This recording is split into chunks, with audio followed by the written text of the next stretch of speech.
Happy birthday to me! Now, I've been on YouTube for almost 15 years now, and not once have I ever thought about doing a Q&A.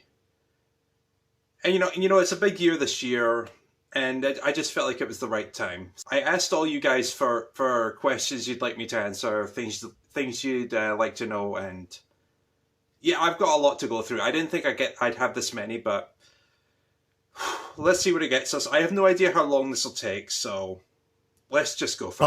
Wah-oop, shooby-doo-wop, wah-oop, shooby-doo-wop, wah-oop, shooby-doo-wop.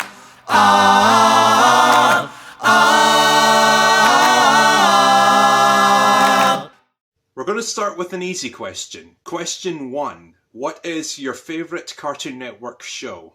That's easy. Ed, Edd n Eddy. It always has been. I don't know if I would have considered it my favourite back then. I mean, I was 6 years old. I was in the right place at the right time for Cartoon Network, and yeah, I don't think it ever crossed my mind then. I just knew it was a show I loved watching. So yeah, favourite Cartoon Network show, Ed, Edd n Eddy. Question 2. Have you ever seen Father Ted or Game of Thrones? Father Ted, no. I've heard of it. I've never watched it. Game of Thrones, I saw once. I saw the first episode. My fiancée watched the entire show. She loves her fantasy things. And I saw the first episode and I couldn't get into it. I'm not a fantasy guy, so it didn't do much for me. Question 3. Have you ever seen South Park? Yes, I've seen South Park and I didn't like it. The comedy they were going for wasn't my kind of thing. Question 4. What are your thoughts on Space Jam: A New Legacy? Now see, I never thought the original movie needed a sequel. I mean, I said it all in the Space Jam review I did. It's a good movie, but it's not great. When you get past nostalgia, it's kind of an average movie, really. And then I looked at the trailer video on YouTube, and I looked at the comments, and not a single person was praising the movie without talking about nostalgia. So, I mean, it's coming. I'm probably going to watch it, but I'm not super hyped for it. Question 5. Did you expect your channel to blow up as much as it did?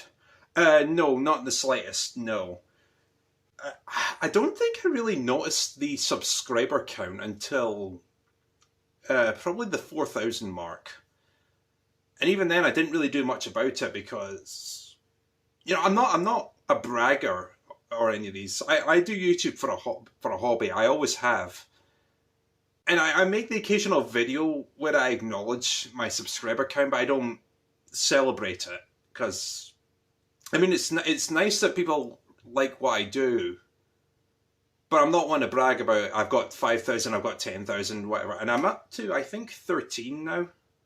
So, I mean, that's nice, but I'm not celebrating, I'm not going to brag. It's just not who I am, really. Question 6. Do you think your channel can do well when you stop making Thomas videos? I don't know. I mean, when you think about it, I haven't really been making Thomas videos properly or at least regularly, since the multi-language series ended, and that was 2 years ago. That was in January 2019, I think.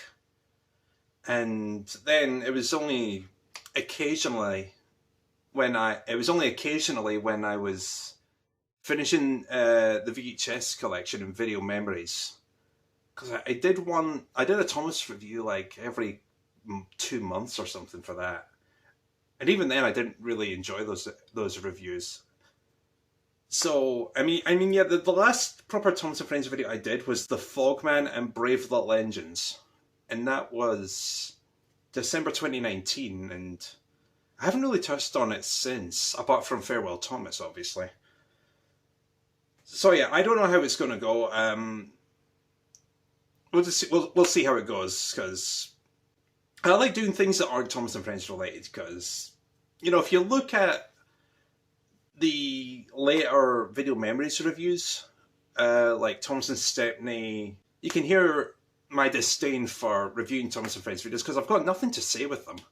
So I don't know how well the channel's going to go from here on, but we'll see. Because I do have other things I want to do. Question 7. How much do you watch your tapes in your free time? Not that often, really. Usually when I'm wanting some entertainment, it's either YouTube, Netflix, Disney Plus, Amazon Prime, or a DVD. I usually only go to VHS if I'm either in a nostalgic mood, like if I want to watch something from Cartoon Network, or it's something that I only own on VHS. So beyond that, I don't really watch VHS that much. Because most of the things I do want to watch, I have on DVD. Question 8. What's the rarest VHS or DVD you own? For that, it would have to... It's a toss-up between Chad Valley Video and the Disney World holiday planners. And even then, I don't really know how rare they all are. 'Cause I'm not a guy who goes out of his way to find out how rare something is. The holiday planners, they were promotional things given out by travel agents in the mid to late 90s. And I think even back then, people probably didn't think much of them because that was before eBay existed and no one ever really thought about collecting them. I mean, they're probably the kind of things you would stick in the attic and then forget about for 20 years. And as for Chad Valley Video, that was just a giveaway in 2002. And I mean, honestly, if the Thomas and Friends wiki didn't exist, I wouldn't even think it was that exclusive, really. So yeah, those are the 3 I think are the rarest, but I'm not one to brag about rare things. Question 9. Which genre of music is your favourite? If I had to pick one, I'd say rock. But honestly, I'm one of those who judges by the song and not by the genre or the artist. Because in my music collection, I've got rock, I've got pop, I've got blues, I've got metal, I've got R&B, I've got disco, I've got new wave, I've got a cappella. So I sometimes there's just a song that I like that I didn't think I was going to like. Like, for example, there was a group on YouTube who did a cover of Toto's Africa, and it was a heavy metal cover, and I used to think I didn't like heavy metal, and then I heard that and I was like, I have to have that. It's awesome. So if I had to pick a certain genre, I'd pick rock, but I'm a pick and mix kind of guy. I take what I like and go from there. Question 10. If you had to bring back people from the dead, who would it be? And you can only pick 3 people. The first one would be my grandfather. He died in 1999. And, you know, I'm getting married this year. And obviously I'd want him there. He'd want to be there. He was a really nice guy. So he's top of my list. Second one, George Carlin. I'd listen to the man on a daily basis, and he's a comedic genius. So, and with the current state of the world, he would have a lot of material to work with. And if he released something in this day and age, I would pick it up immediately. So George Carlin is my second, and probably the third one would be Robin Williams. Funny guy, terrific actor, really nice guy. Take him from us too soon as well. So those are my 3. Question 11. If you owned Thomas, what would you do with it? See, I've watched the series since 1993, 1994, and I never really put any thought into this. It's not something I ever considered, so I had to think about this, and I had to take some notes. So if I owned the series, I would go back to the 4.5 minute runtime. Maybe I could push it to 5.5, not including the credits, so that'll give us 6 minutes. Because when you think about it, kids don't need an incredibly long runtime for a story. I mean, yeah, some of the later stories were entertaining, and they were close to 9 minutes long, but kids don't need that. They're happy with like 5 or so minutes. I would keep some of the humour from BWBA, because there were some things in there that worked. And I would keep the educational aspects that were at the end of each episode with Thomas when he pulls into Vickerstown and then he gives you the lesson of the day. Because that was a genius idea. Because if you're making a show for kids, you may as well have some educational aspects and have them learn a few things. I would keep the CGI, because as much as we liked the model era, the CGI allows the characters to be more expressive and have more of a personality. We're also keeping the voice cast, but we're bringing back Mark Morahan as narrator. Because, I mean, obviously I can't have Michelangelos now. But Mark did a fantastic job with the kids. So we're bringing back him, but we're keeping the current voice cast. Now this is the big one. We're getting rid of the Steam Team. That collective name for the 8 main characters. See, my plan here is to bring more characters in and give them as much screen time as possible. I mean, yes, you could do an episode with Thomas, Edward, Henry, Gordon, Percy, James, Toby, Nia and Rebecca. You can do them, or you can do an episode featuring Oliver and Toad, or Trevor or Terence. We're trying to bring in more characters to get more variety. But when it comes to actually writing a story for a certain character, we're going to have one big rule here. No more than 2 episodes per character. So basically what that means is, if you're writing for a certain character, they can only have a maximum of 2 episodes in a lead role for that season. They can still appear in other episodes, but they can't be the lead character. They can only be supportive. And another big one, we're not doing more than one 26-episode season per 2 years. So we're doing 1 year on where we make a full season, and then we take a year off to let the series cool off. That way we're not milking the series like Het Entertainment did from 2002 to 2020. Because they really did milk the series dry. So we're going back to the classic runtime. We're keeping the humour and the educational aspects. We're keeping the CGI. We're keeping the voice cast. Bringing back Mark Morahan. We get rid of the Steam Team. And we limit how many times a character can be in the lead role. So that's what I would do. I had to sit down and think about that one for a while, and that's all I've got.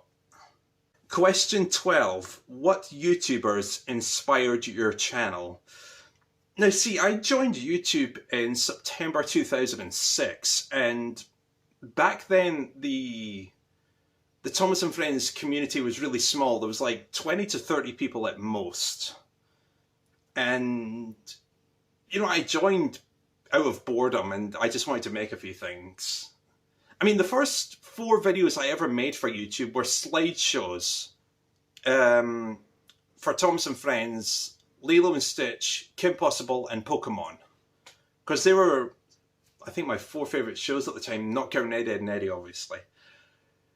But if I had to point to some people who inspired the channel, I would have to go with the people at Sodor Island forums.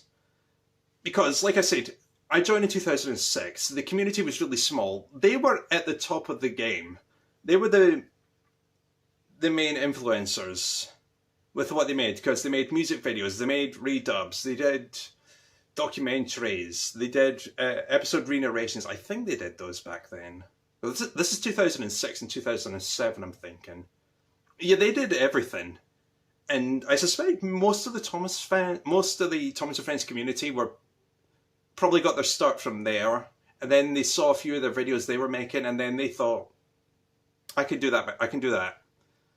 So I think that's what I would have to, those are the ones I'd have to credit for this. Question 13, what is your favourite anime? Now, I'm not much of an anime guy. I never really have. And so I'd say it would have to come down to Pokemon, which I watched in the late 90s, early 2000s. I watched it religiously. It's between that and the original Dragon Ball. my fiance's a massive Dragon Ball fan, and she showed me the early anime, and I thought it was really well done. And then we got to Dragon Ball Z, and it was complete garbage. But the original Dragon Ball was really well done, and so I'd say it's between those two. But like I said, I'm not a massive anime guy. Question 14. What is the origin of the name Gondarth? You know, I've been on YouTube for 15 years and not once has anyone ever questioned that. So, oh God. Right, when I started YouTube, my first channel name was called Flarth241897. And for a bit of context, Flarth is... it's a misspelling of a rumoured Pokemon. It was a rumoured pre-evolution for, I think it was Moltres. And I misspelt it. It's but I misspelt it. But back then you couldn't change the spelling of your channel name as you can these days, so it sort of stuck. And I don't think I ever used the Gondarth name until late 2007. And I can't believe I'm admitting this, but I'm a Back to the Future fan, obviously. And around that time, I was writing my own script for Back to the Future 4. I mean, I was 14 years old. I had no chance in hell of getting ever getting made. And the bad guy in that movie, in the one I was writing, for some reason it wasn't Biff or another Tannen. His name was Scott Peter Gondarth. And I'll spare you the details. It was a god-awful script. It had no chance of getting made. I had no idea how to make a movie anyway back then. And if it ever got made, I would face an ungodly amount of lawsuits just from Universal alone. So it was complete garbage, and the guy's name was Scott Peter Gondarth. And there's someone on Solar Island forums. He made a series of redubs for the Troublesome Engines trilogy. That was Tenors and Turntables, Trouble in the Shed, and Percy Runs Away. And I was talking to him around the time, and he mentions he has a pseudonym for whenever he makes something, and I forget where he said he got the name. He said he may have gotten it from a book or something. And then that got me to thinking, if this guy has a pseudonym, I should have one as well. And I just took the name that I had made up for something else, and I dropped the SP bit about a year later, I think in 2008. And then I added my own initials, which is KM. And then it just sort of went from there. So, long story short, I just made the name up. And it's stuck with me ever since. Question 15. What Cartoon Network show did you really hate or avoid as a kid, if any? Well, see, I watched Cartoon Network for many, many years. So obviously there's going to be some shows I didn't like. But the biggest one that comes to mind is Gadget Boy. Now, it was made in the mid-1990s. It was a mediocre show at best. But I think what ruined it for me, and what probably ruined it for loads of people, is it ran for 3 hours per night, every night of the year. And they only made 2 seasons of this show. They only made like 26 to 30 episodes, so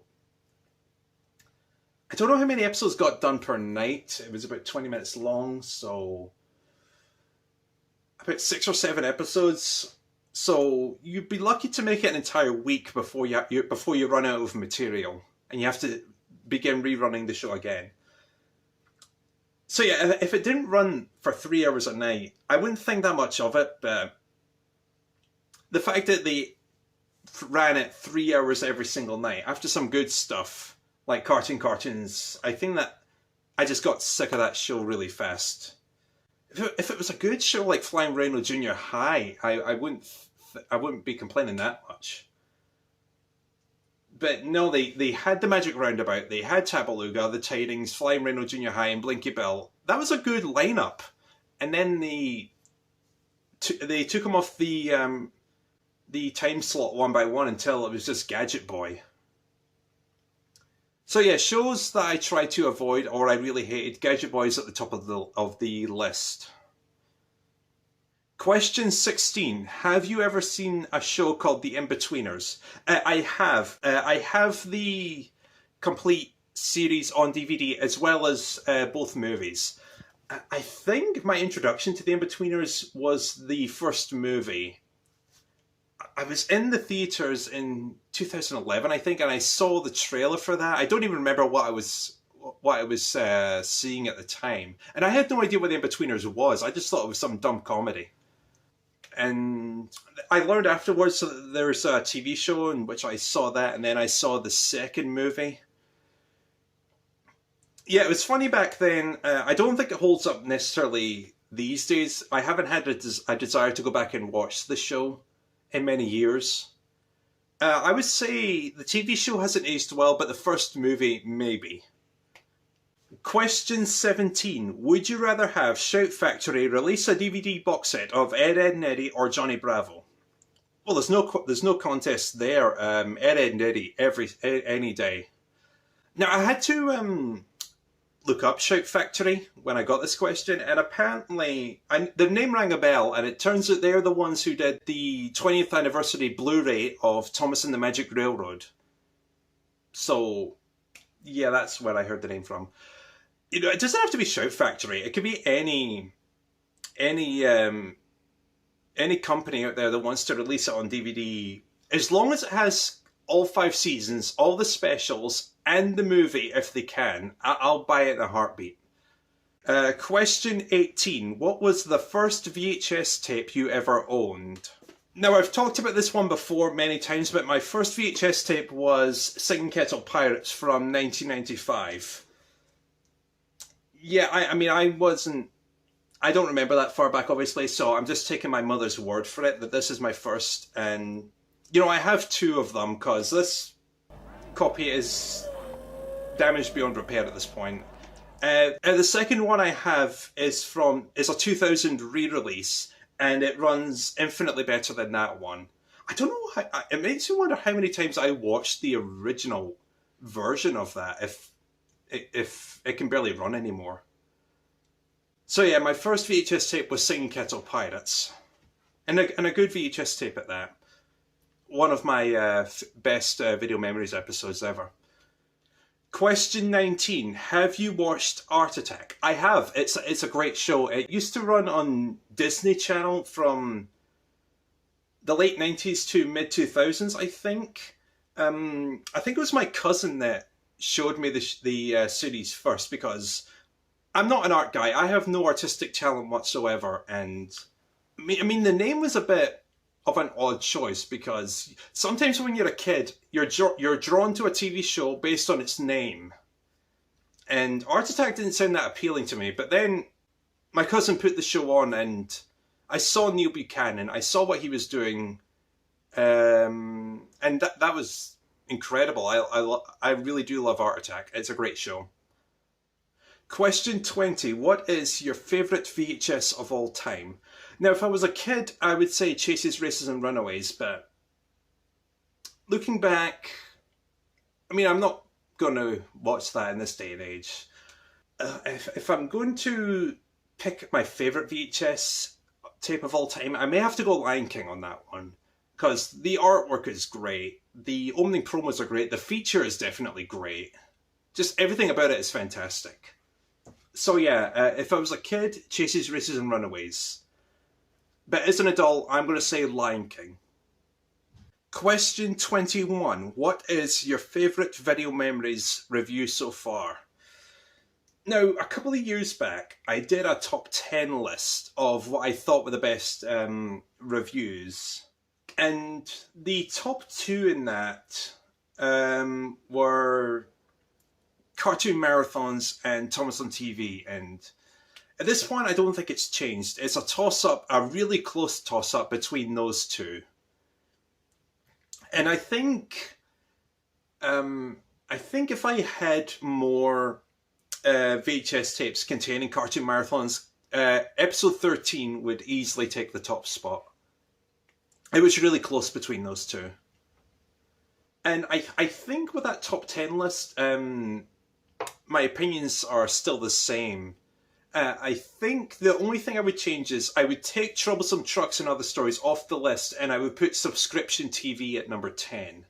Because that was a special one, because normally for the majority of the series, I have a list of reviews I want to cover.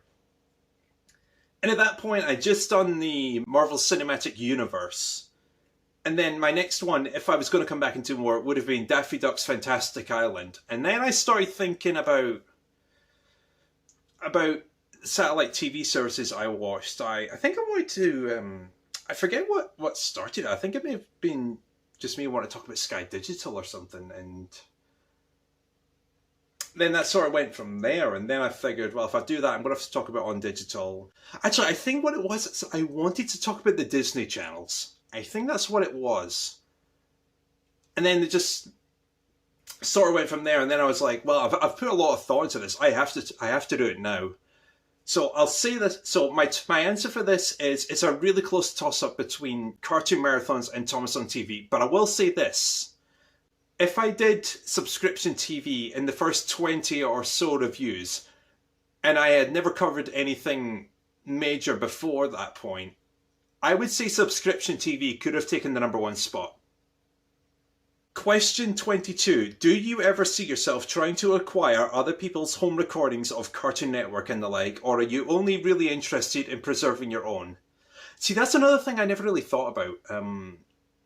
Because I loved Cartoon Network as a kid, and I love that I've got some TV recordings of it. I'm going to say no on this. I don't really see anything to gain by owning a physical release of this. I mean, honestly, as long as if the content's already on YouTube, that I'm usually good with that. I'm getting the same thing either way if I see it on YouTube as opposed to owning it on VHS. Yeah, I don't see much to gain from that. Because usually when I'm in the mood to watch something retro from Cartoon Network, I go straight on YouTube, and more than likely what I'm after is there. So I'm going to say no on that. I've never really thought about, and I don't see myself trying to get other people's VHS recordings, because if it's on YouTube, I'm covered. Question 23. Have you ever been to see Ringo play live?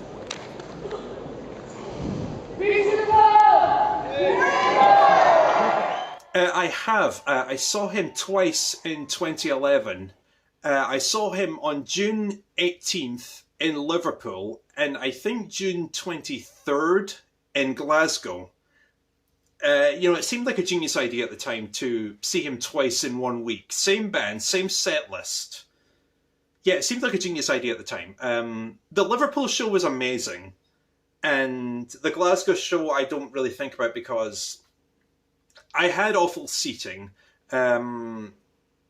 It was, like I said, same set list. There was nothing new I was gaining. The audience was incredibly drunk. It was Glasgow, after all.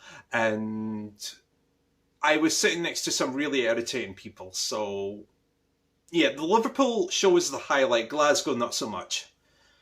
And I did buy a couple of things at the Liverpool show. I bought a t-shirt, which I still have. And I bought this DVD, Tour 2010 Live. I did a review on this, and that's where I talked about seeing him live twice. It was episode 60, I think.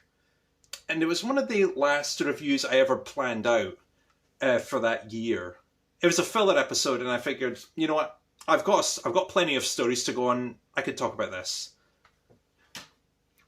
So yeah, I have seen Ringo live. It was a great experience. It was fantastic. It was one hell of a way to celebrate my 18th birthday.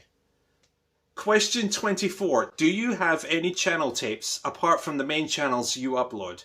I do. I have 32 recordable VHS tapes in the collection, but with Recordable Fridays, I only uploaded 15, maybe 16 of them.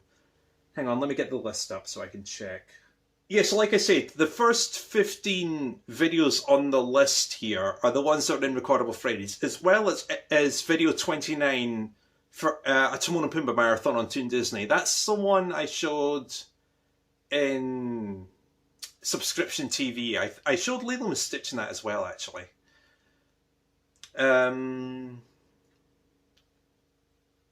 that's all good. I also have some stuff from Paramount Comedy from 2002. That was before it became Comedy Central.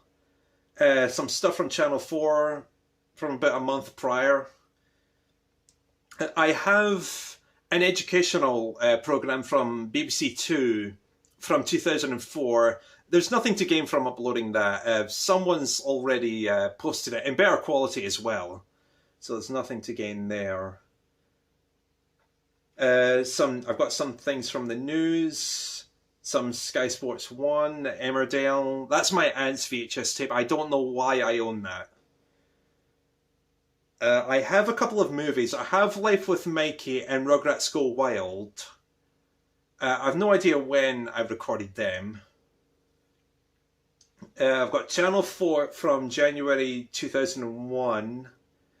That may be around the time during the US election. I remember seeing something about George Bush in that. So that would have been just after he was inaugurated. That may be then, it may be the stuff from 2004, I'm not entirely sure. And it's politics, so I obviously don't care that much to go check it out. There's Animaniacs on Boomerang. Those I have 2 episodes of Animaniacs there, and those were the ones that I briefly featured in the Animaniacs Video Memories review. And that tape was a nightmare to find. Because I knew I had it.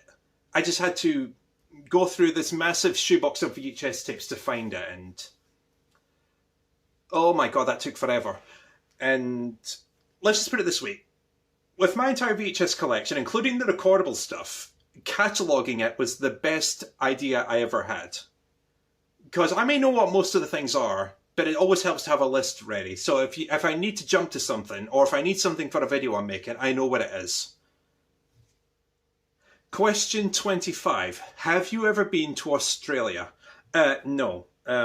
My problem there is that I hate travelling. When I was a kid and I was dragged on holiday, my problems there are you have to wake up at a god-awful hour when you're going to the airport. You have to wait there for 2 to 3 hours before you can actually get on the plane. And then when you're on the plane, it's between 2 hours and 5 hours just to get where you're going. Maybe more if you're going to America. And believe me, I've been in that situation before. And usually, by the time I get to wherever I'm going, I'm jet lagged, I'm exhausted, I'm bored out of my mind. I just want to go home.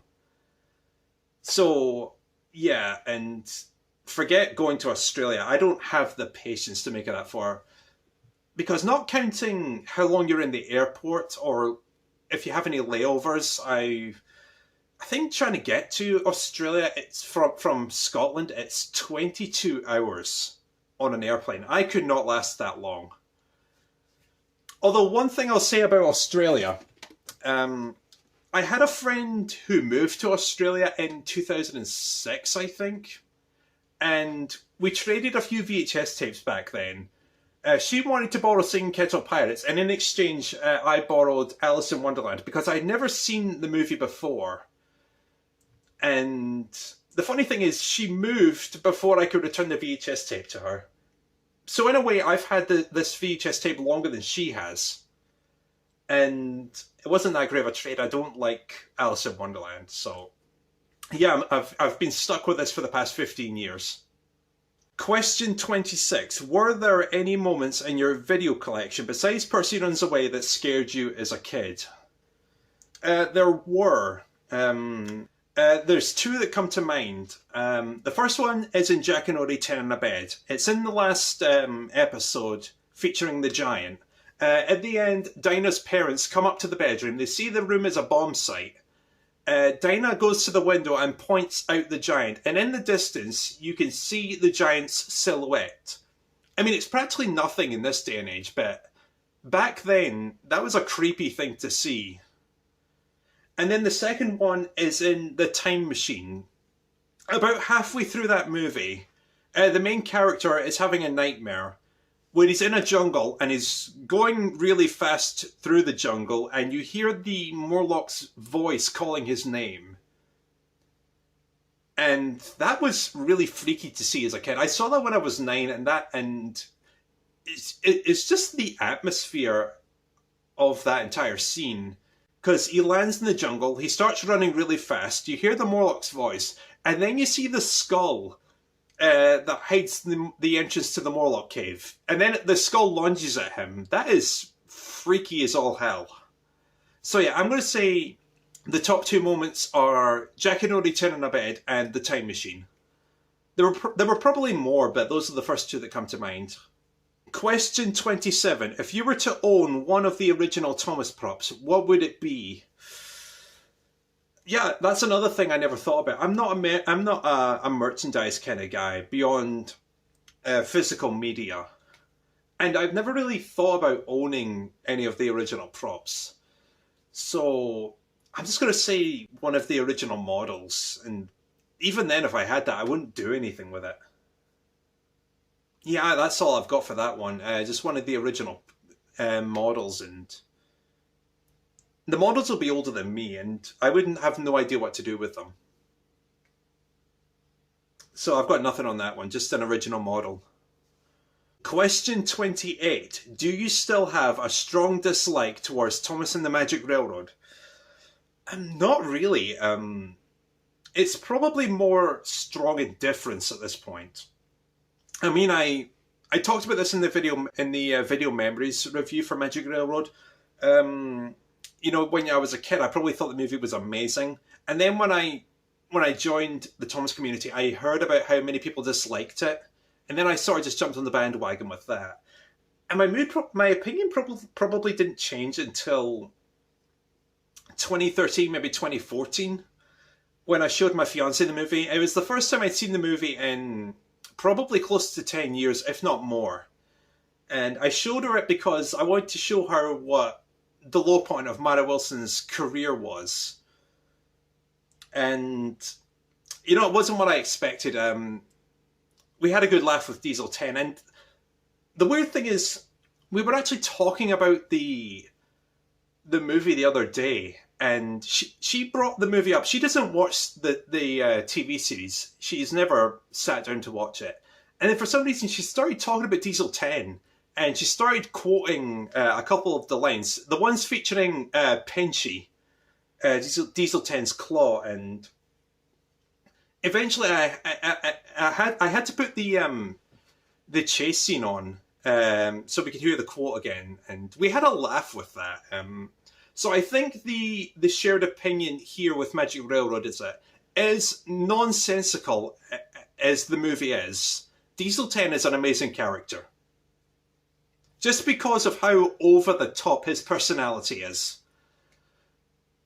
Question 29. Have you seen any of the recent animated Disney films? If so, what did you think of them? I think the last one I saw was Rhea and the Last Dragon. And I didn't think that much of it. The first 20 or so minutes were really good. It was really serious. I forget how it went. Rhea's family got turned to stone or something, and I forget the basic plot of it. It wasn't that memorable. And by the opening 20 minutes, maybe half an hour, was really good. And then she meets the dragon, I don't even remember the dragon's name. Like I said, it wasn't that memorable of a movie, and when she meets the dragon, the tone of the movie just completely changes. Because it had been really serious up until that point, and then she meets the dragon, and the dragon is a real wise ass. Always cracking jokes and being really goofy, and ironically, I think the dragon ruined the movie. Yeah, the movie never really recovered after that point, and yeah, Rhea and the Last Dragon is not a good movie. Question 30. If you were to go back and watch one Thomas episode for the rest of your life, what would it be and why? Oh, geez, I just did the entire marathon, and I quite frankly don't want to ever touch the series ever again. If I had to go back and watch one episode for the rest of my life, I don't know, it would have to be something from season 1, I think. I've got the most experience with that one. I don't know, it could be Troublesome Trucks, it could be Edward Gordon and Henry, it could be Whistles and Sneezes, it could be Dirty Objects. Just pick a random episode from season 1 and just make that the answer. Question 31. Do you hate Lego?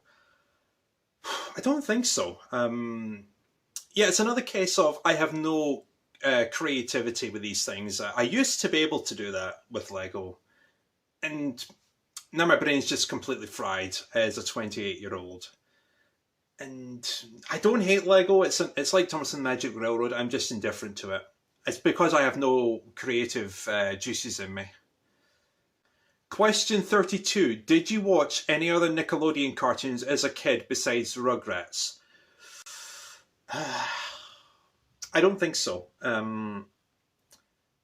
mean, I've talked about this many times. My primary source of entertainment on TV was either Cartoon Network or one of the Disney channels, and Nickelodeon was just sort of there. I don't even know how I got started with Rugrats, honestly. I don't think I have. No, I don't think I watched any other Nickelodeon cartoons. I was just Cartoon Network and Disney. Question 33. What's your favourite place you've visited? Ooh, that's a tough one. I've been to New York twice. I might go with that, or Canada, because I've been to Canada multiple times. And like I said, I've been to Liverpool to see Ringo. That was nice. I've been to Blackpool, Pleasure Beach.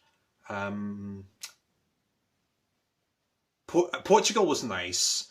That's where I got the Looney Tunes DVDs. There we go. I went to Portugal. I got Looney Tunes DVDs. Best place ever. I might go with either New York or Canada. Probably New York. I think I'm gonna go New York. That was in 2007, I think, and then 2010. They were both good times. Yeah, my answer to that is going to be New York. Question 24. Do you watch Doctor Who? My fiance really liked David Tennant, Matt Smith, Peter Capaldi. She watches it more than I do. It's another show I never really got into that much. I mean, I can watch it, but I'm not a massive fan of that. So yeah, I have seen Doctor Who, not a massive fan. Question 35. Favourite Beatles song? Whew. See, that changes all the time. Sometimes it's Rain, sometimes it's Hey Jude, sometimes it's Come Together. I think at this point my favourite song is probably A Little Help from My Friends. Definitely not because I'm a massive Ringo fan. I swear it's just a coincidence. But if I had to pick several, it'd be the ones I mentioned. A Little Help from My Friends, Rain, Come Together, Hey Jude, I Saw Her Standing There, Here Comes the Sun. I don't know, there's so many Beatles songs out there. Most of them are really good, so it's hard to pick. So I'm going to go A Little Help from My Friends on that one. Question 36. What do you think of Patrick from Jack in the Pack? I'm trying to remember who he is now. I watched the Pack spin-off in one night when I did the marathon, and I don't remember who Patrick is. I'll just give it a generic answer. Patrick's fine. Whoever he is. Question 37. Are you a Star Wars fan? Now, I've seen the majority of the movies. I've seen the first 6. I haven't seen Force Awakens. I've seen The Last Jedi and parts of Rise of Skywalker. I'm not a massive Star Wars fan, but I can watch the movies. My problem with the movies is that there is 9 of them, and each one is about 2.5 hours long, so I think the last time I properly tried to marathon the movies on my own would have been 2008, I think. And I didn't get that far. I got to maybe the middle of Attack of the Clones, and then I just got bored. I think I've only ever seen a Star Wars movie in theaters once, and that was Revenge of the Sith. And I was confused because I didn't understand that the first three movies were prequels. And the last movie I had seen prior to that was Return of the Jedi, and I didn't really grasp who this was. I thought it was Luke joining the dark side after saying in Return of the Jedi that he wasn't going to ever join the dark side. So I never really grasped prequels at that point. That may have been the first prequel I ever saw, actually.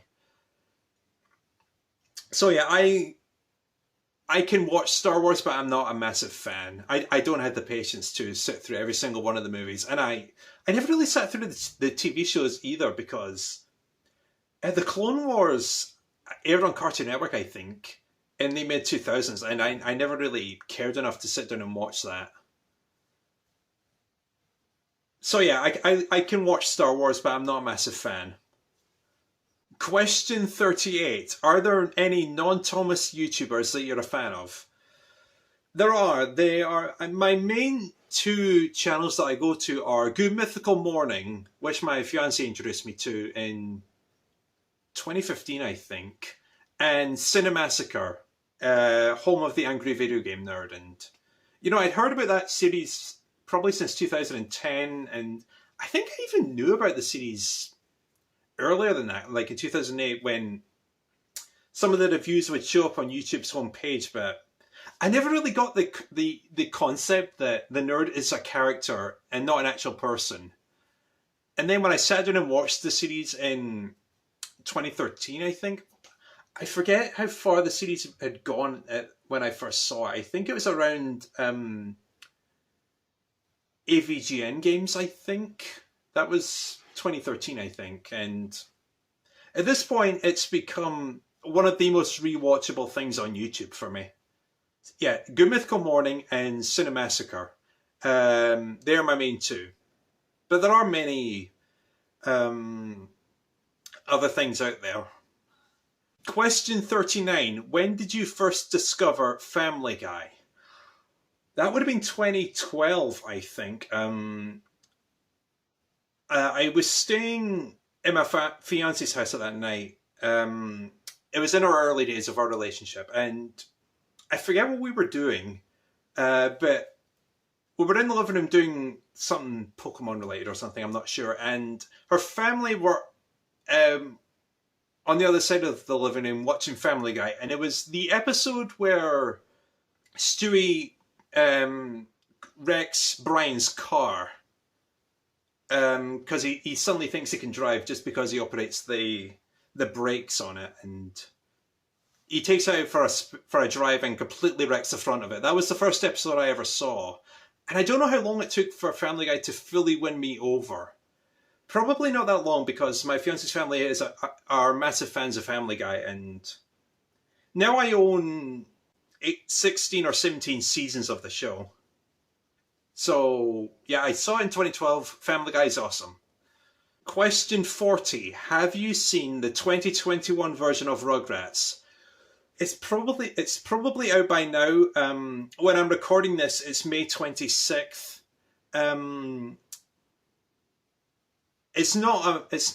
Obviously I can't judge it now, because as of right now when I'm recording this, it's not out yet.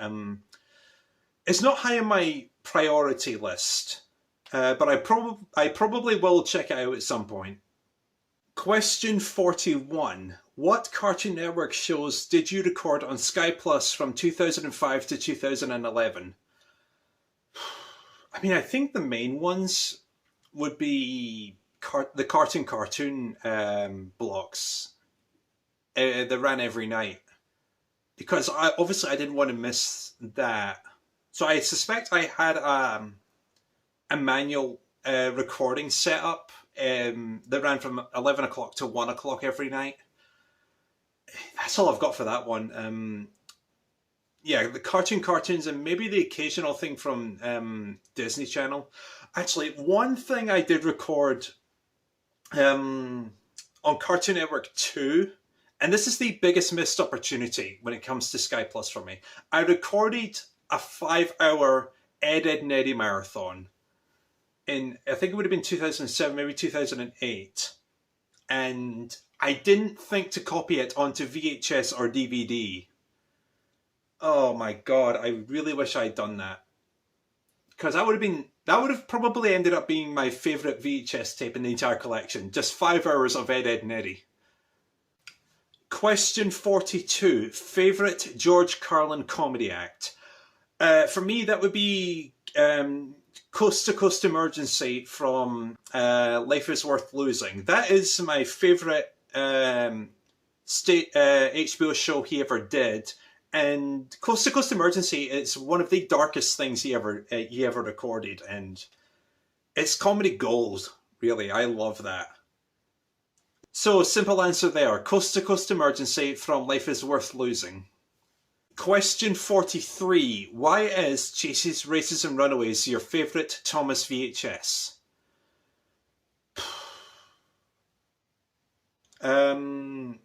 See, it's like when I did the review 3 or 4 years ago. There's not much to say with that one, really. Probably what helped was that, well, for one thing, the front cover is amazing. The VHS covers both quality and quantity better than any other Thomas and Friends release that I can think of. That's about it, really. Go watch either my review or the one I did with Sean. They cover both. They cover my feelings better than I could right now. Actually, just go watch Sean's review. The review I did with him is easily better than the one I did in 2017.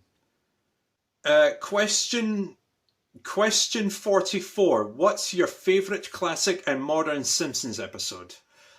Well, I don't know about modern, but my favourite Simpsons episode overall is City of New York versus Homer Simpson, and I think that's episode 1 of season 9. Question 45. Do you like Timon and Pumbaa? I assume we're talking about the TV show here. I do. It's a fantastic show. I own it on VHS. I recorded a string of episodes from Toon Disney. Yeah, it's a great show. It's fantastic. I think when my fiancée and I first got Disney Plus, I think Timon and Pumbaa was actually the first show we checked out on there, and it holds up incredibly well. So yeah, Timon and Pumbaa, great show. Question 46. Are you a SpongeBob SquarePants fan? No. My fiancée loves the show, and I've tried to watch it, and it's her version of Ed, Neddy, basically. And I've tried to watch it, and it's an okay show, but let's put it this way, I feel like I could enjoy the show more if Patrick wasn't there. I despise that character. So I'm not a SpongeBob fan, and I never will be. Similar question. Question 47. Have you ever watched Gravity Falls? That's a similar question to SpongeBob, and my fiancée watched the show as well. I'm just a really picky guy. I never got into Gravity Falls. I mean, I sort of get the show, but I never really got into it that much. Question 48. What's the worst movie you've ever seen?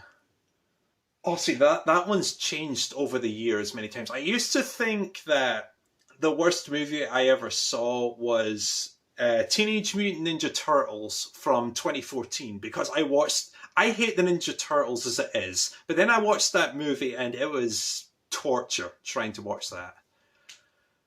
But honestly, at this point, I might say that the worst movie I have ever seen is Fantastic Beasts: Crimes of Grindelwald. I'm a Harry Potter fan. The first Fantastic Beasts movie was actually good. I mean, it wasn't amazing, but it was actually good. And Then they announced the second one. Johnny Depp was going to have a bigger role. Jude Law was being brought in to play Dumbledore. I thought the movie would have been really good. I went in without spoilers, obviously. And the first sign that this movie had problems was when they reintroduced Jacob, Newt's muggle friend, and his memory got wiped at the end of the first Fantastic Beasts movie. And their excuse for him being back is suddenly he's all of a sudden he's back and he has his memories. And their excuse for this was that the memory spell that the memory charm that wiped his memories in the first movie only erased bad memories, and the reason he has his memories back is because they weren't bad memories. And my only response to that was, what the fuck? So yeah, that movie had problems. That was the first problem I saw, and it only got worse from there. And yeah, and it pained me to say that when I came out of the theatre, and the people I was with were saying the movie was really good, and that because of the magical creatures and that. And then I was like, yeah, I thought this movie sucked. And it pains me to say that. Question 49. Do you still make multi-language videos? I haven't. I haven't made a proper episode in over 2 years now. And by the time I made the last episodes, I was in a really sour mood with the multi-language series. I've been wanting to make a video about this, why I gave up on the multi-language series, so I'll just make it quick here. My problem with the multi-language series came down to having unreliable information on the narrators, and the problem with that lay with the Thomas and Friends wiki. Now, this is nothing to do with the people who run the wiki and provided the information initially. This is not on them, because to get information as detailed as this, it's a team effort, and it's not something you can figure out in 5 minutes. Whenever I did an episode, I had a list in the description box about who all the narrators were. And my problem started in season 2 when I found out that the Latin American narrator I was using was not Oscar Gomez, it was Diego Brizzi. And I didn't think that was that big of an issue at that point. I mean, I'd only done maybe 12 to 15 episodes when I learned about the problem. And then later on, there was some confusion about who the Russian narrator was, whether it was Alexei Barunov or someone else, I forget who. And then when I did Alexei's narrator showcase, that problem was dealt with. The first really big issue I had came around season 5, I think. And it's when I found out that the Italian narrator who did season 1 was not Giorgio Locuratore. His name was Angelo Maggi. And that was after I'd done a narrator showcase on him. That was a big issue with me. I was not happy when I found out that info. And then the final straw for me was the Hungarian narrator. I thought who had done seasons 1 to 5 was Zoltan Chanko, and I had done a narrator showcase for him as well. And then I found out it wasn't really him, and that's when I really, really began to get irritated with having the wrong information. And at that point, and even then at that point, I had done over 150 episodes of that. I had really milked the series dry at that point because it was easy to do. And I thought the series was going to end with 150 in season 6. And then I began to have other ideas. I did that final Thomas and Gordon episode. Then Nathan asked me to do Trouble in the Shed. And then I wanted to redo The Flying Kipper. Then I just had other ideas, and then by the time I got to the end, I was running out of ideas on what to work with. because not every episode has decent languages to use from, and sometimes the ones that are there are awful quality. And that's when GT was becoming big, when video memories began to really take over. And I found out that doing video memories was more enjoyable than the multi-language series. And then I think it was the final straw was finding out about Zoltanchenko. That was the final straw. And then I just began to... the multi-language series just began to die off at that point. And then I figured, right, I might as well just make one more episode to finish the series off. And then I did that music video featuring the Huey Lewis song, If This Is It. And then I just sort of like, I'm done with this series. So I haven't made a proper multi-language video in 2 years. I've contemplated every now and then to actually do something, but I just don't have the enthusiasm anymore. My main focus was video memories, which I found infinitely more enjoyable. Maybe the occasional video with GT and Recordable Fridays. That was just stuff that was more entertaining. Question 50. Which VHS is your least favourite? I mean, honestly, if you've seen video memories, if you saw that ranking video I did last year, my least favourite VHS tape is Chad Valley Video.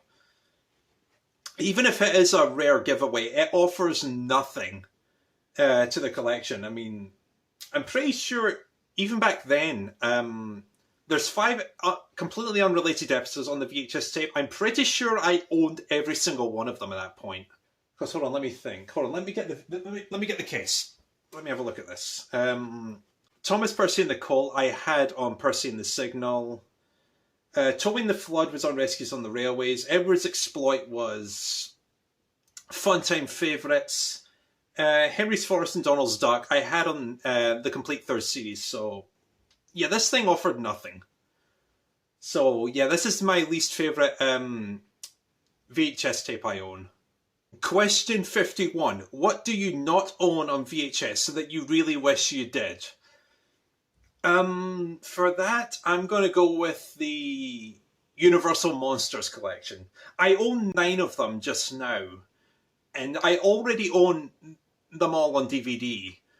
But I think the thing about the Universal Monsters is, what I really want from them is the artwork. Because if you look at them all, the artwork on all the VHS cases is incredible, and I think that's all it is really. It's just the artwork on these is fantastic, and if I could have the entire collection, that would have been fantastic. But I think the entire collection for all those movies, there's like 30 of them, and I only own 9, and I don't even have room for the rest of them.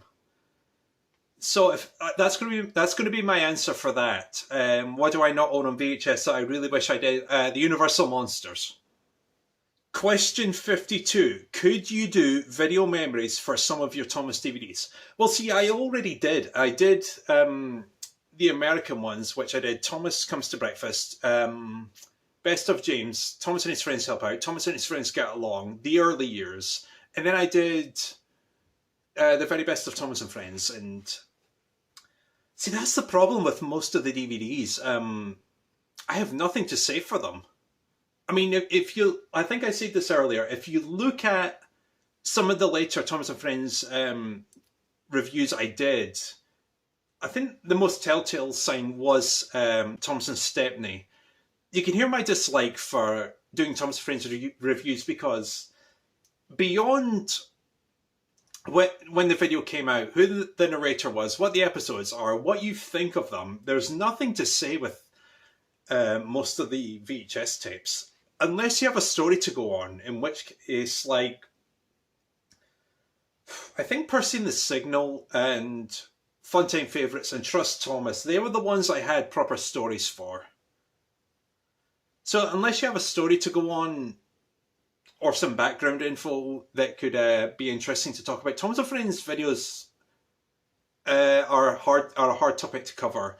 And then if I did the DVDs, I would have had nothing to go on. So it never really crossed my mind to do more than the VHS collection, because I just would have had nothing to talk about. It would have been the most boring thing ever. Question 53, favourite VHS promo? Oh boy. You know, honestly, you could take anything from either the Aristocats or Lion King, and I would say anything from those opening promos would have done the job.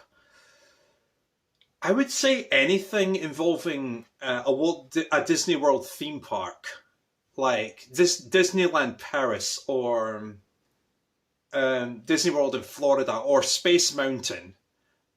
Then you've got something really good there. I'm going to say that this is actually another thing that freaked me out as a kid. The ad for Space Mountain on The Lion King. I think it's just because of the music. That really freaked me out as a kid, but looking back, it's a really nostalgic promo, and it's really well done. And the music is incredible in that. So I'm just going to say, off the top of my head, favourite VHS promo of all time, Space Mountain on Lion King. Question 54, opinions on Johnny Bravo. It was a good show. I mean, most of the cartoon shows were. I wouldn't say it was in my top 5, but Johnny Bravo was a good show that I would never pass up. Like, it was in the Cartoons marathon every night, and I would never pass up Johnny Bravo. Question 55. What is your favourite Thomas season from each era? Classic, Hit, Miller, Brenna, and BWBA. Classic era, I'm going to go season 1. Hit Entertainment, season 8. The Miller era, I had to think, but then I remembered season 12 technically is the Miller era, because we're counting the seasons where Sharon Miller was the head writer. So season 12 had god-awful stories, but I like like I said in Farewell Thomas, I like the model CGI hybrid. So I'm going to say for Miller, season 12. For Brenner, season 18. And for BWBA, I mean, they were all a bit the same, really. So I'm going to say season 22. Question 56. Who is your favourite Thomas character? My favourite Thomas character is James. He always has been my favourite. And I mean, let's put it this way. If he wasn't my favourite before I heard Michelangelis in season 5, he would have been by then. So my favourite character has always been James. Question 57. What gave you the idea to make video memories? See, I've talked about this before. I just wanted to make a video where I talk about the first Thomas and Friends video I ever owned. I didn't think a massive series would come out of this. I didn't think it would become bigger than GT and probably the best thing I've ever made. I just wanted to make something to talking about this. I certainly didn't, like I said, I didn't think it would become more than, I think we're up to 86 episodes now. I never thought it would become that big. I just wanted to talk about this. Question 58. What chocolate bar do you hate the most? For me, that would be Snickers. I have never liked Snickers. I don't know what it is. Maybe it's the nougat or something, but I try a Snickers every now and then, and just the flavour does not agree with me. So the one I hate the most is Snickers. And one of the only ones I hate, I think. Question 59. What's your favourite movie that you haven't reviewed? Now, I had to check, when I got this question, I had to check with the person who asked it, whether or not the top 10 movies episode of Video Memories counted as a review. He said no, so for that, my favourite movie that I haven't reviewed is Groundhog Day from 1993. This is one of those rare instances when I saw the movie initially in 2006, I think. Maybe, actually, it may have been 2008. It was on Sky Anytime. It was a on-demand service that they came with Sky Plus. The movie was on there. I heard that Bill Murray was in it, so I thought I'd check out. And no lie, I loved the movie that much. I rewound it and rewatched it again. That's one of the rare times I can do that with a movie. So yeah, my favourite movie that I haven't reviewed is Groundhog Day. Question 60. What is your favourite Thomas DVD? I mentioned this in Video Memories. My favourite Thomas DVD is The Very Best of Thomas and Friends. Purely for the presentation, although it does have a really good selection of episodes. Question 61. What would your ideal kickback and watch cartoons setup look like? Honestly, normally I'm just happy sitting on the couch watching something on WCOstream.com, because that has almost every cartoon ever made. Yeah, like if I'm in a mood to watch Ed, Ed and Eddie, that's where I'd go. But what I really want, and what would be the perfect setup for me, would be to have a Cartoon Network version of Disney Plus. Basically what that would be is a subscription service that has every Cartoon Network show ever made.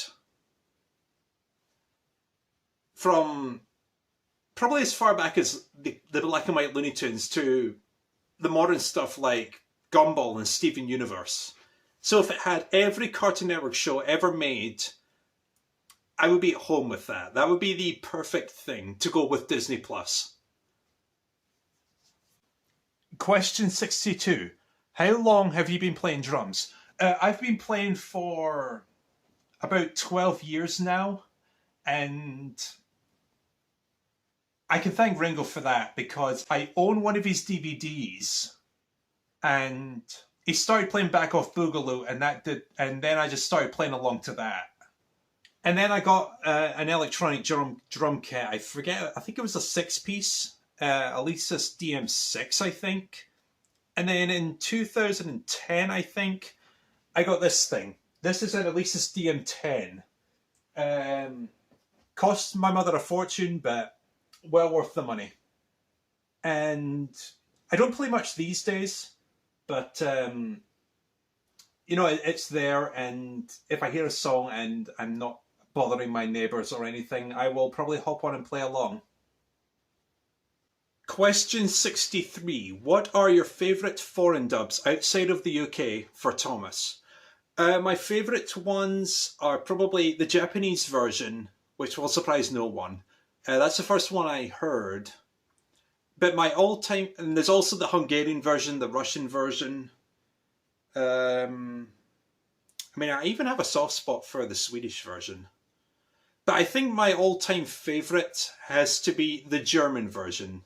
That's the only one I've ever actually gone back to listen to.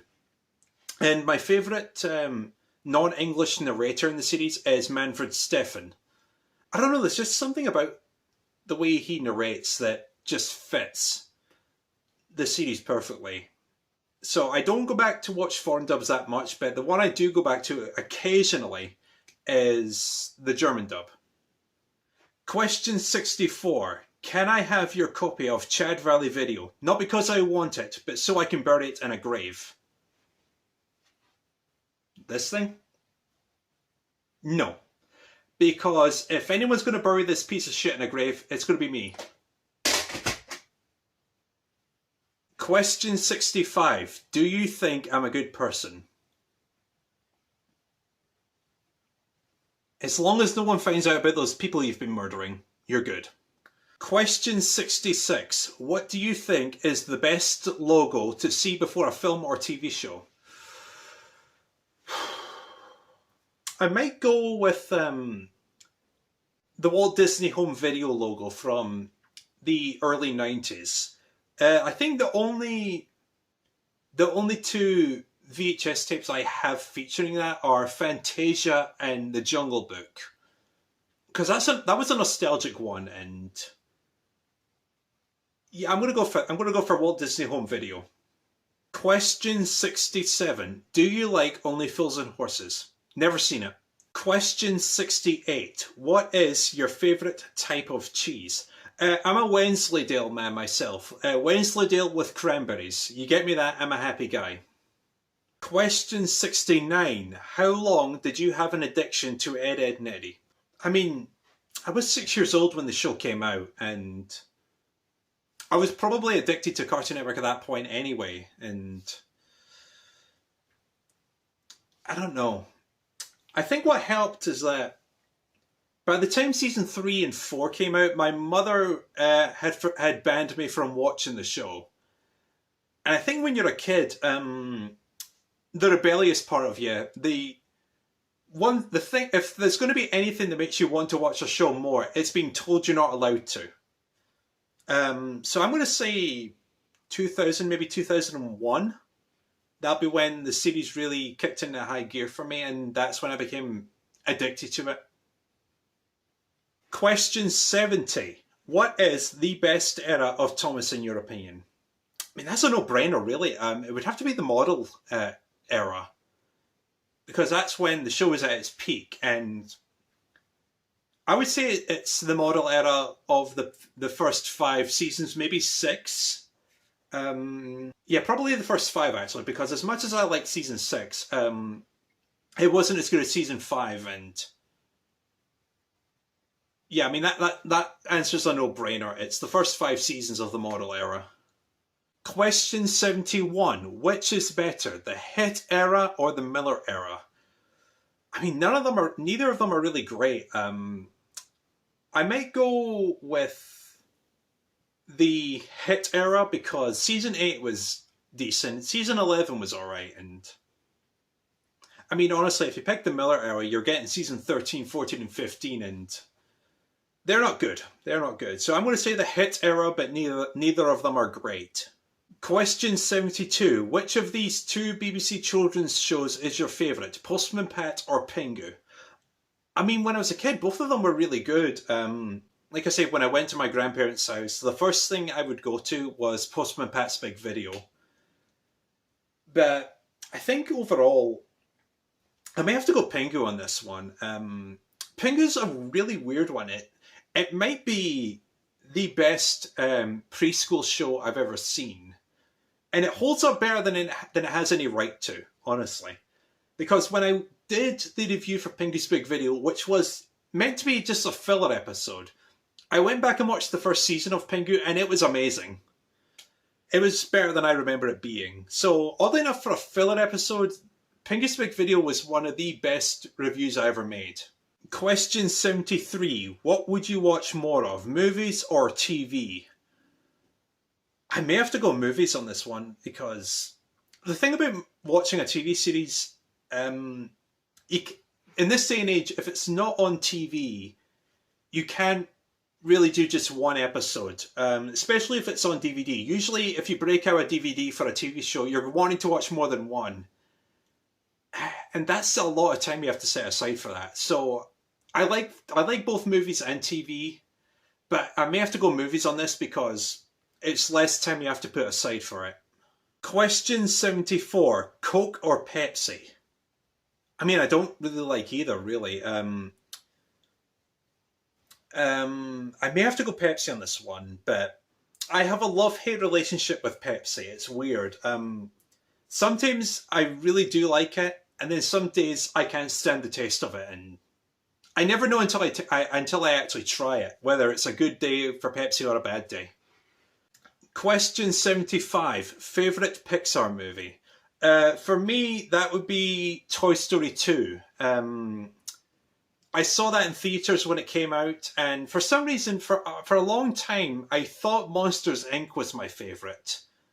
But then I kept going back to Toy Story 2, and when I was trying to work out my top 10 movies, back when it was going to be an episode of GT, I then began to realise I go back to Toy Story 2 a lot. It's probably my favourite. And I would say if we count Pixar as Disney, it's my favourite Disney movie as well. Question 76. Do you think some of your favourite cartoons will ever return on home media or streaming services? I don't know. I mean, I own Tom and Jerry on DVD. Kim Possible is on Amazon Prime and Disney Plus, so we're kind of already there. Like I said, I just need something that can feature every Cartoon Network show ever made, and then I'm good at that point.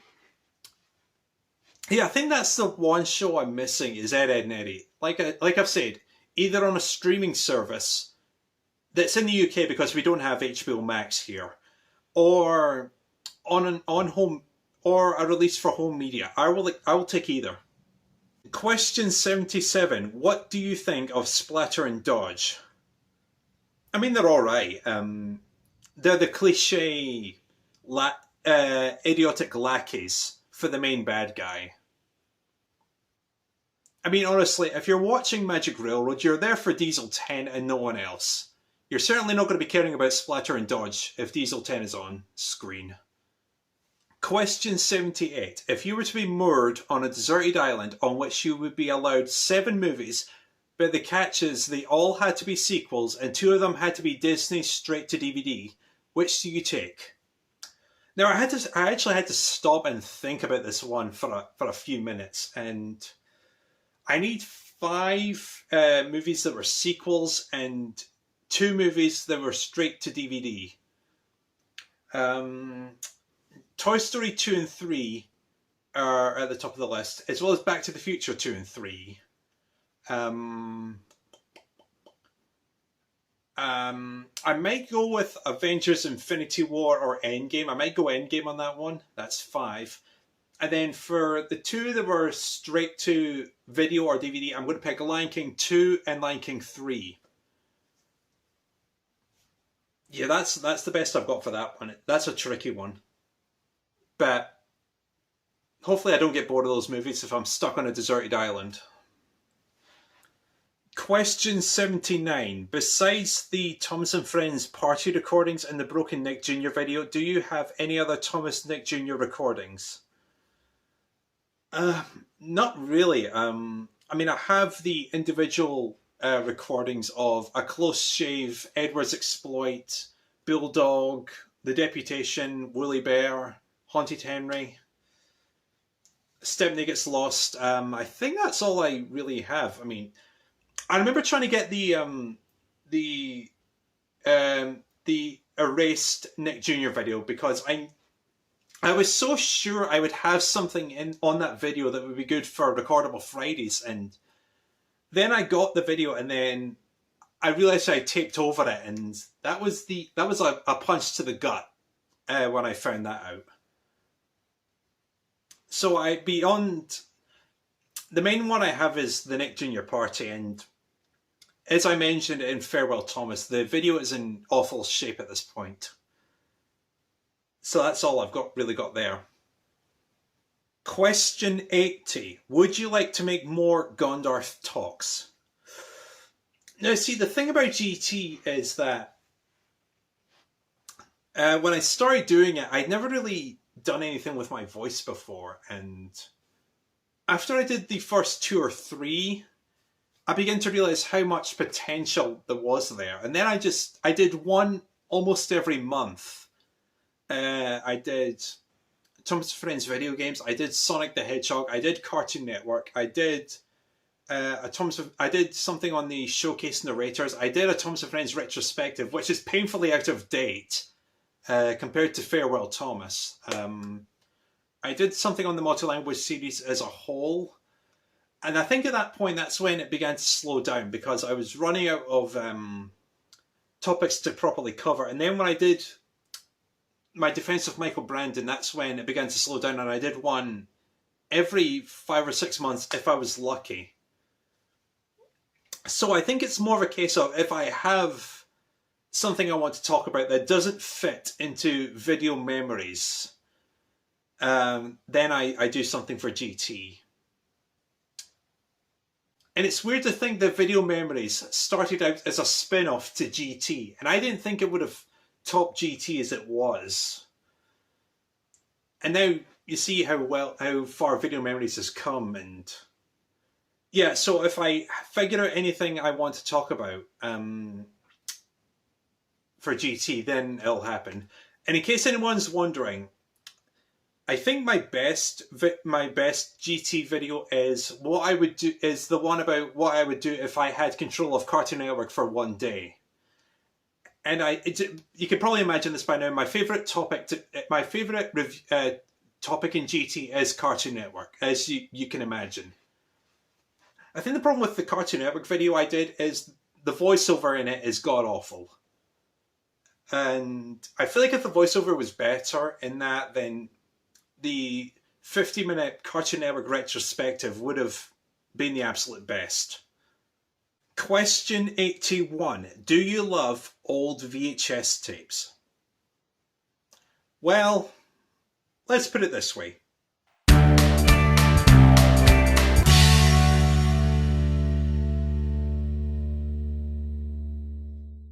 Question 82. Thoughts on John Bellis as Thomas?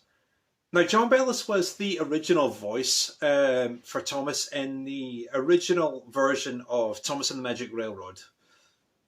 I mean, he was okay. I think the new voice, I think his name is Eddie Glenn. I think he fit the character better, but personal opinion there, really. Question 83. If you had a choice to change the hit era, what would you change to make it better? Probably the writing in that era, because that was the big problem with the hit era. From season 9 onwards, the writing really suffered. Yeah, I think that's all I could really do is change the writing staff. I mean, if I had a time machine and I could take the people who wrote the Andrew Brenner era and then take them back to 2004, against their will, obviously, and get them to write the hit era and then take them back to the future, then that's probably the best I can do. It just comes down to the writing, really. Question 84. Did you ever watch Looney Tunes Back in Action? I did. I owned it on DVD at one point. It is a good movie. It's easily better than Space Jam, and it's a shame that never got a sequel. So yeah, Looney Tunes Back in Action, good movie. Question 85. Do you have a favourite vintage ad or ad campaign? I mean, I think the best place to go for this is TV ads. That has all the best ones in there. I think the two biggest surprise ones would have to be McDonald's Lego Monsters. That's on the recordable tape 13. It's on the Pinocchio video. That's one of the ads that was in there. I thought that was lost to the world, and then when I found that video and then I scanned through it and I found the McDonald's ad, I was like, oh my god, I haven't seen this in years. And the other one would be, this one was probably a bigger surprise. It's on tape number 2, the Tom and Jerry movie release. Actually, it's in the Tweety Sci-Fi Adventure section on Boomerang. This is the ad that's at the beginning of the TV ads episode. It's the advert for the Chelsea Building Society. I don't even know why that ad stuck with me. It's where the family comes down the stairs. They marvel at the redesigned living room, and then the man of the house says, "We just switched mortgage to the Chelsea." And it's one of those ads where I don't know why it stuck with me. And I was surprised, and I was amazed to find I still had it. Yeah, so favourite vintage ads, just look at the TV ads episode I did. They're all there. There was Lego Monsters, Chelsea Building Society, an ad for Telewest Broadband, Sainsbury's for the Millennium, and a Cornetto ad from 2006, and I forget what else is there. But if you want a proper answer to that, just go watch that episode. Question 86. Who is your favourite Simpsons character? I mean, cop-out answer really. Homer or Bart. Cop-out answer there. Question 87. Do you watch other Thomas YouTubers? I do occasionally. Sean, Thomas Fan 261, he does really great DVD reviews that he says was inspired by Video Memories. I think he said he did a review of the Chocolate Crunch, and he was worried that he was ripping off Video Memories with his review style. And I checked out the review and I said, mate, you've got nothing to worry about. Your reviews are not only not ripping off Video Memories, but they're better than mine. Because Sean actually has passion for the VHS and DVDs that he's reviewing. Beyond that, I've seen a few of the Unlucky Tugs videos. His video where he details the map of Sodor was really well done. I've gone back to watch that a couple of times. Nathan does really good stuff with Thomas and Friends music, and he and Brandon run the Thomas TV Patrol. They do some good stuff on there. I think those are the main ones. I mean, like I said earlier, the people at Sodor Island Forums, they all make really good stuff. And they were the big people that people would watch in the old days. Because they did some really... They were the kings of Thomas and Friends in those days. And who knows, maybe they still are. Question 88. What's your favourite VHS that is not Thomas related? I mean, I've sort of already answered that already. If we're talking official releases, it would be Lion King. But if recordable stuff counts as well, I'm going to go for recordable tapes 1 and 5, which are the Cartoon Marathons. Question 89. Hopes for physical media going forward. So I think what this question is asking me is, where do I see physical media going from here? And you know, it's not something I ever thought about. I never thought of that when VHS was the thing. I never thought about that when DVD was the thing. It's not something I've ever thought about even now. And yeah, I've got nothing really to say about that. And I think we probably peaked with DVD, because Blu-rays, you require a specific player. And I don't even own that many Blu-rays. I own Back to the Future. I own a couple of horror movies. I own a couple of Bela Lugosi movies on DVD. I own Lethal Weapon. I own AVGN on Blu-ray. And yeah, I don't think Blu-ray topped DVD that much. And I know some people are going to say Blu-rays are high def, but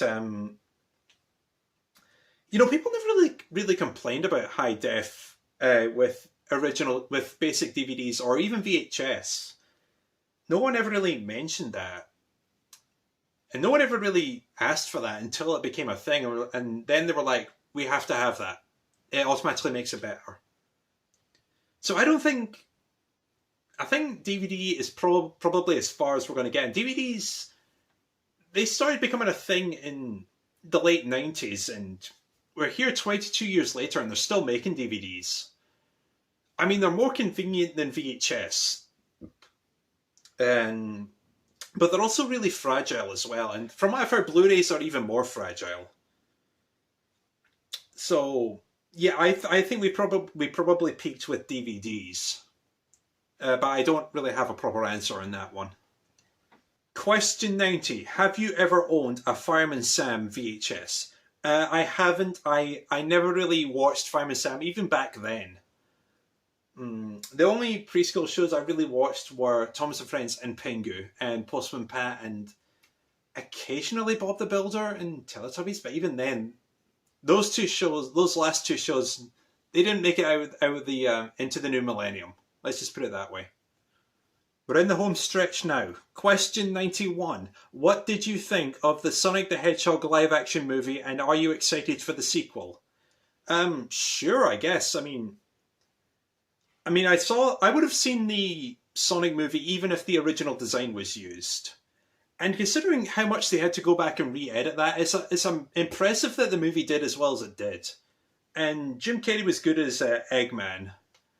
And yeah, sure, I'll be seeing the sequel when that comes out. Question 92. Do you plan to do a Video Memories episode on Stuart Little? I don't think so. I mean, I've mentioned this before, but with Video Memories, I'm more of a storyteller than I am a reviewer. And I don't really have any stories to go on with Stuart Little. It's a good movie, but I don't see it becoming a Video Memories topic. Question 93. What's your favourite part of Back to the Future? Now, if we're talking about only the first movie, it would have to be the clock tower sequence at the end. But if we're talking the entire trilogy, it would be the train sequence from part 3. That is probably the most exciting part of the entire trilogy. Although that being said, all 3 movies are fantastic and I would watch any of them any day. Question 94. Have you watched Ooglies on CBBC? I haven't a clue what Ooglies are. I didn't watch CBBC that much. So, never heard of Ooglies. And basically my current feelings towards that are like when I reviewed children's cartoon favourites and I heard about Popples. I had no idea what they were. So, I've never seen Ooglies. Question 95. How do you record footage from your VCR? Now this is something I wanted to do back in 2008. Let's put it this way.